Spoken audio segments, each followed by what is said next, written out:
Bonjour à toutes et à tous, j'espère que vous allez bien et que tout se passe bien pour vous. Aujourd'hui, du coup, il y a la dame qui vient de me laisser son iPhone 11 là à l'instant. Du coup, elle l'a fait tomber. Bon, apparemment, il a fait une grosse chute, je sais pas comment. Et du coup, là, je vais tester, je vais voir ce qui se passe. Voir s'il y a de l'énergie qui passe à l'intérieur. Alors, il y a de l'énergie qui passe à l'intérieur, on va dire c'est bon signe. Ok, mais il n'y a pas de lumière, il n'y a pas de rétroéclairage, je sens pas que ça vibre. Peut-être qu'il n'y a plus de batterie. Donc du coup, bah, de toute façon, je vais tester et puis on va voir ce qui se passe. Je vais le faire dans l'optimisme, c'est-à-dire je vais tout de suite monter l'écran et puis tout de suite voir ce qui se passe. Normalement, il faudrait juste que je branche l'écran et puis que je teste, enfin que je fasse le diagnostic pour vérifier si, bah, au moins, enfin que je branche l'écran et qu'après bah, que je teste pour vérifier s'il se rallume ou pas. Allez, c'est parti. Son châssis, bon, il est pas cabossé. Non, bon, ça, il a un peu cabossé son châssis. Sa vitre arrière, ça va, elle n'est pas cassée. Allez, c'est parti. Bon, c'est une dame, elle vient souvent réparer ses iPhones chez moi. Peut-être que c'était moi, je lui avais changé l'écran, je sais plus. Mais en tout cas, ça fait un petit moment qu'elle n'était pas vue, qu'elle n'était pas passée réparer ses téléphones. Hop, j'enlève les deux vis Pentalobe avec mon tournevis Torx. Je prends ma spatule de démontage, ici Zamo.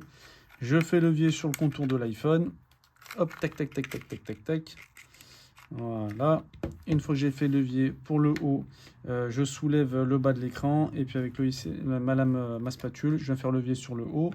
Je mets l'écran à 90 degrés. On l'ouvre de la gauche vers la droite. Ok, c'était moi qui lui avais échangé l'écran. Tac, dans un premier temps, je déconnecte la nappe de la batterie. Pour ça, je dévisse les trois vis Tri-Wing avec mon tournevis Tri-Wing. Et en tout cas, s'il y a de l'énergie qui passe à l'intérieur, on va dire c'est bon signe. Donc là, normalement, a priori, je dis bien a priori, il y a juste l'écran à changer. Après, il faudra vérifier les panic full, voir s'il n'y a pas de panic full.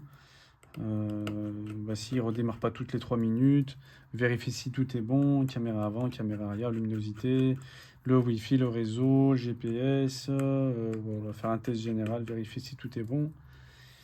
Hop, voilà, j'enlève la plaque métallique qui maintient les deux nappes de l'écran ainsi que la nappe de l'écouteur interne.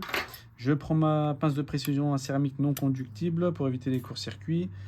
Je déconnecte les deux nappes de l'écran, la nappe de l'écouteur interne, le châssis, je le mets de côté et je vais venir récupérer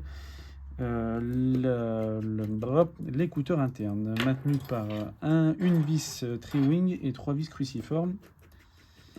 Hop. Tac.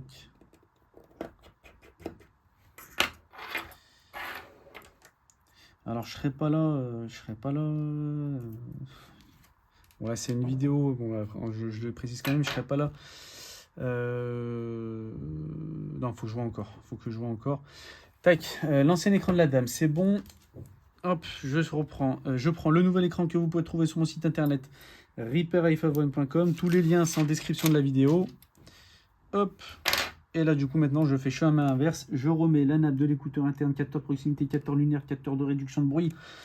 Je la remets en place. Je reviens fixer les vis. Donc, la vis Tri-Wing qui se trouve en haut à gauche. Changement d'écran iPhone 11, il y en a pour aller 10-15 minutes à tout casser. Il n'y en a pas pour très longtemps, entre guillemets. Après, il faut bien prendre son temps, bien suivre les étapes du montage-démontage. Je remets les trois vis cruciformes. Voilà.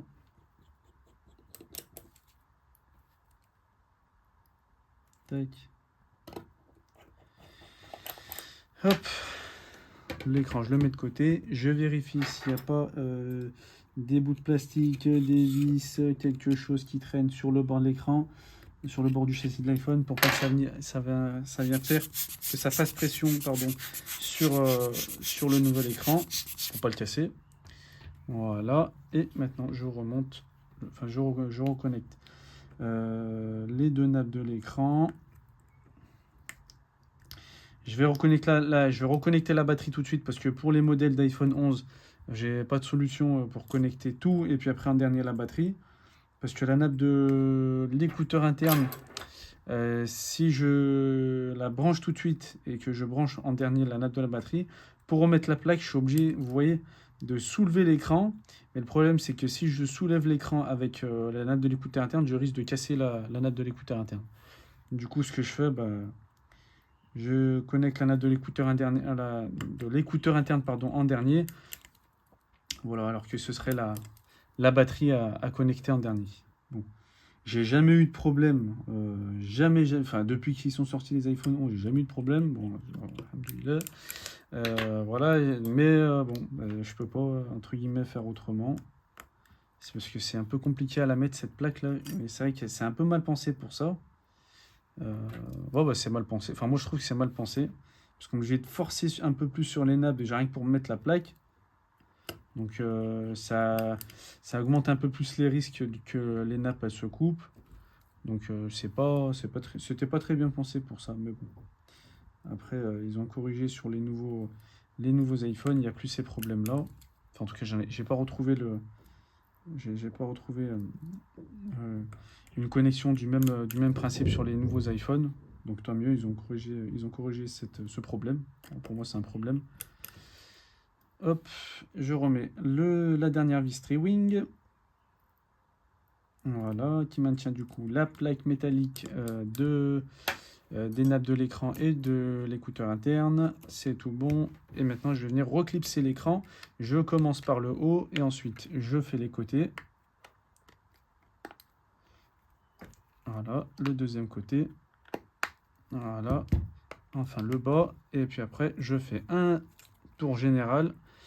Vérifier si c'est bien emboîté de partout. Je remets les deux derniers vis. En même temps, j'allume le téléphone comme ça, c'est fait. Ça me fait gagner du temps. Bon, il n'y a plus de batterie. Voilà, il y a le logo de la charge, c'est bon signe. Hop.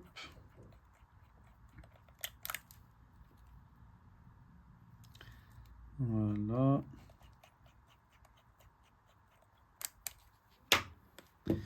Et je le mets en charge jusqu'à qu'il se rallume.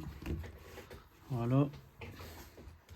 Du coup, je vous remontre l'ancien écran, son écran à la dame. Voilà, il était bien fissuré. Du coup, sur le haut, on voit qu'il y a eu je pense qu'il y a eu deux impacts là. Un impact là, un impact là. Peut-être qu'il y a eu plusieurs chutes. Bon, je sais plus ce qu'elle m'a dit. Je crois qu'elle juste elle m'a dit il a fait une grosse chute. Voilà. Voilà. Eh ben écoutez, je vais attendre un peu, je vais le mettre en accéléré parce que sinon ça va prendre trop de temps, le temps qu'il se rallume. Et puis, à tout de suite. Ok, ça y est, c'est bon, il s'est rallumé. Hop, donc là, il va bien jusqu'au menu de déverrouillage. L'énergie, ok, nickel. Il y a de l'énergie qui passe à l'intérieur. Je vais tester les touches du clavier, vérifier si c'est bon. Ok, le tactile, c'est bon. Donc là, bah, normalement, tout est bon. Bah, je vais juste attendre la dame qu'elle revient pour que je puisse faire un test général avec elle, vérifier si tout est bon. Et puis voilà. Normalement, c'est tout bon. Qu'est-ce qu'il y a d'autre? Non, voilà. Tac, l'écran emboîté, ça charge. Le tactile est bon. Il faudra juste que je vérifie du coup surtout les panic full pour vérifier s'il n'y a pas de panic full dans les réglages. Voilà, parce que s'il y a des panic full, c'est-à-dire qu'il y a peut-être une autre pièce qui fait bugger le téléphone. Et s'il n'y a pas de panic full, bah tant mieux. C'était vraiment juste l'écran qui était KO. Hein. Voilà, et qui a bien ramassé. Voilà. Tac. Bon, bah, sa coque aussi, elle avait bien ramassé. Et ok. Eh ben écoutez, toutes les pièces, en tout cas, déjà si vous avez aimé la vidéo, n'hésitez pas à la liker, à la partager, à vous abonner, ça fait plaisir. Vous êtes de plus en plus nombreux sur la chaîne à me suivre. Merci beaucoup. Je suis en train de préparer une formation pour devenir réparateur d'iPhone, voilà, sans quitter son travail ou en étant étudiant. Voilà, le faire ça en plus de son travail ou de ses études. Donc ça peut faire un très bon complément de salaire ou un très bon argent de poche pour un étudiant aussi.